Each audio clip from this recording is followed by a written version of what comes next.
O, o tema de hoje diz respeito, outra vez, ao senhor Luiz Roberto Barroso. E eu quero começar com uma live que ele fez. Depois eu falo alguma coisa e vem uma segunda live.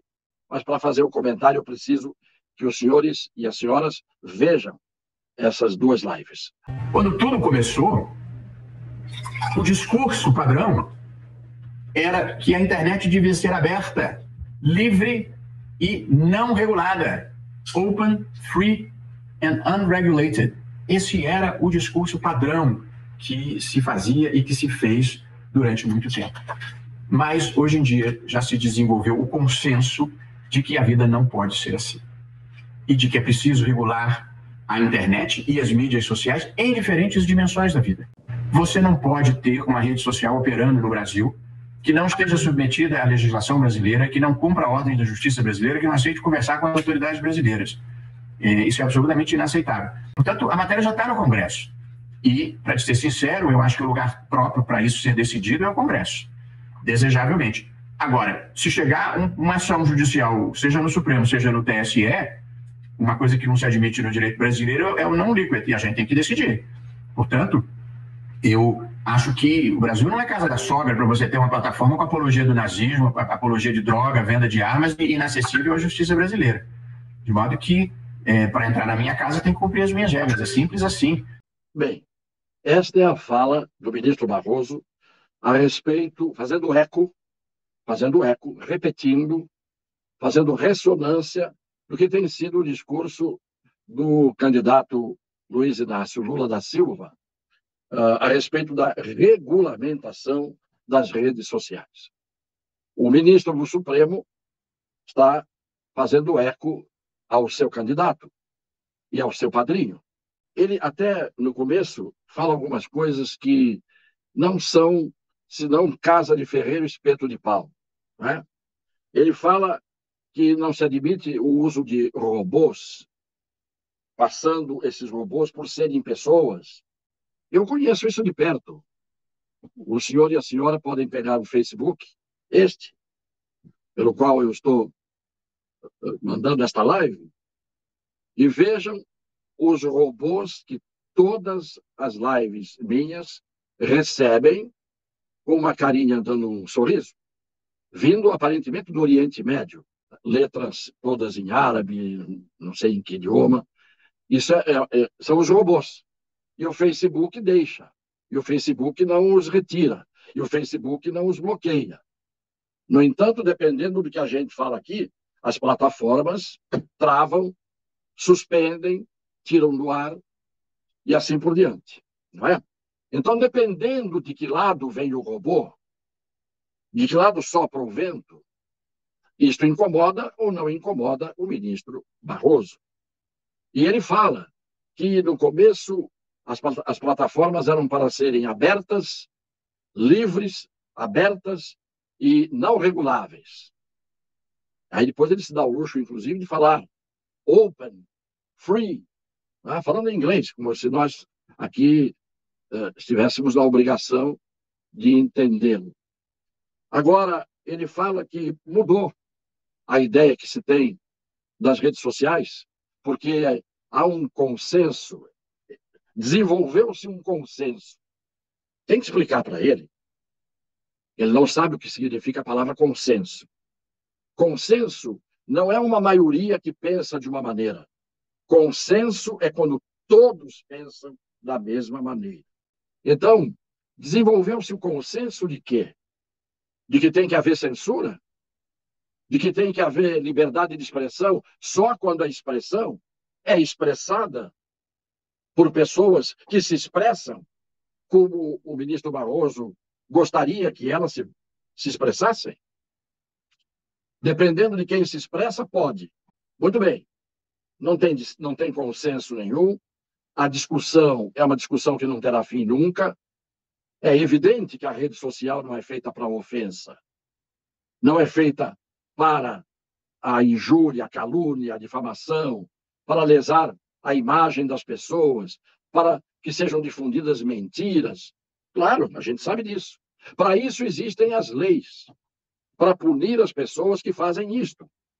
Aliás, eu estou aqui, sem falsa modéstia, dizendo para o ministro Barroso e para outras pessoas que às vezes subestimam a gente, que o artigo 5º da Constituição Federal, inciso 10º, ou inciso 10 em Romanos, eu redigi inteirinho quando eu era assessor jurídico da Assembleia Nacional Constituinte. E esse artigo 5º, inciso 10º, que diz: são invioláveis a vida privada, a intimidade, a honra e a imagem das pessoas, respondendo o autor da violação por danos materiais e morais.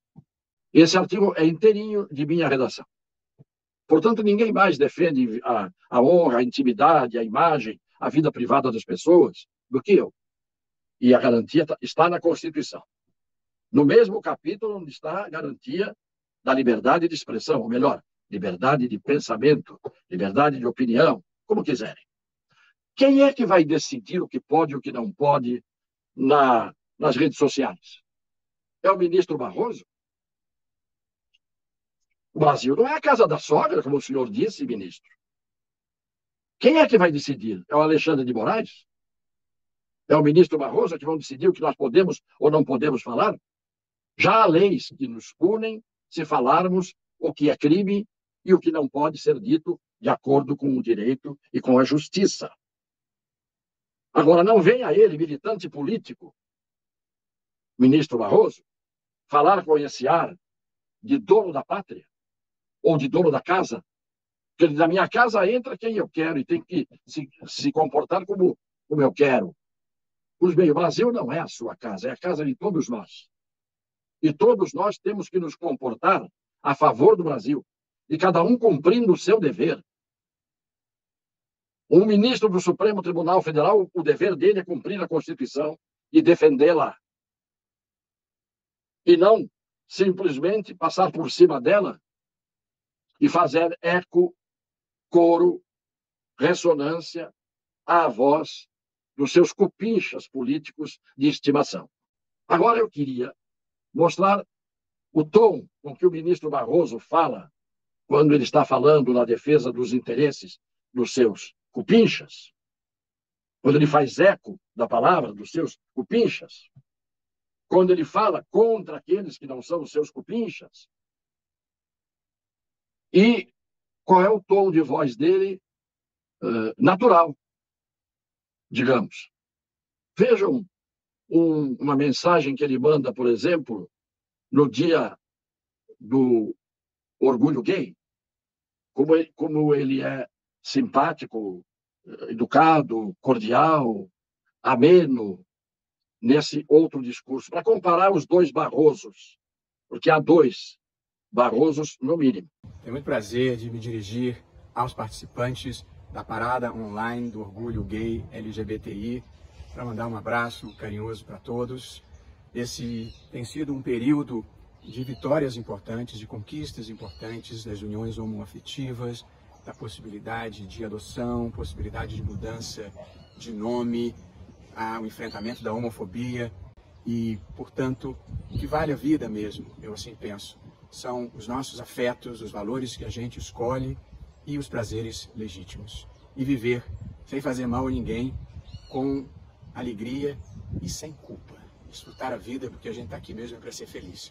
Portanto, desejo uma linda parada, esse ano ainda virtual, mas espero que em breve todos possamos voltar a nos abraçar novamente. Tudo de bom, queridos. Um abração. Pois é.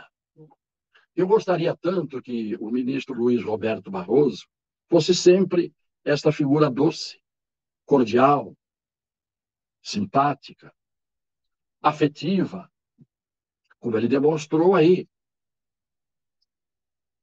Deveria ser sempre assim.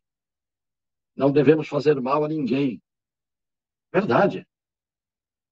Mas isto não é privilégio apenas de uns a quem ele dirige a palavra. Aí, seus amigos. Não devemos fazer mal a ninguém, sempre deve ser o norte, o caminho de todos nós. Quem semeia o mal, colhe o mal. E cada um que tiver que receber o mal, que o receba pelo que faz, não pelo juízo dos outros. Nós não somos juízes de ninguém. Mas o juiz meigo e acalentador que ele mostra ser nessa mensagem, ele deveria ser como ministro do Supremo Tribunal Federal com todos do Brasil. Se existem leis, e se elas todas forem cumpridas, não precisa nenhum ministro passar por cima da Constituição e das leis para impor a sua própria regra. A regra que ele cria, a favor de quem ele é a favor e contra aqueles diante dos quais ele se manifesta contrário. Precisamos ter um país que não seja a casa da sogra do Supremo Tribunal Federal.